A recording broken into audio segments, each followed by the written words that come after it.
குருத்தோலை ஞாயிறு, ராஜாவின் வருகை. ஒரு ராஜா கழுதையில் வருவதை பார்த்திருக்கிறீர்களா? குதிரையிலோ தேரிலோ அல்ல, ஆனாலும் உலகம் மாறப்போகிறது. இயேசு சீடர்களிடம், எதிரே இருக்கும் கிராமத்திற்கு போங்கள், அங்கே ஒரு கழுதை குட்டி கட்டப்பட்டிருக்கும், அதை அவிழ்த்து என்னிடம் கொண்டு வாருங்கள் என்றார்.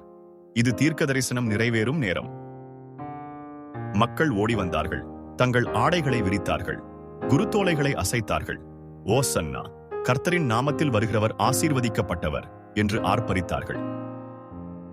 அவர்கள் ஒரு போர் வீரனை எதிர்பார்த்தார்கள். ரோம சங்கிலியை உடைக்க ஒரு ராஜா. ஆனால் இயேசு சிம்மாசனத்தை எடுக்க வரவில்லை, சிலுவையை சுமக்க வந்தார். மக்கள் ஆர்ப்பரித்த போது இயேசு அழுதார். அவர்களின் இதயங்களை அவர் அறிவார். வார இறுதியில் அவரை சிலுவையில் அறையும் என்று கதறுவார்கள். உங்களுடைய இதயத்தில் அவரை வரவேற்பீர்களா? மேலும் பைபிள் கதைகளுக்கு சப்ஸ்கிரைப் செய்ய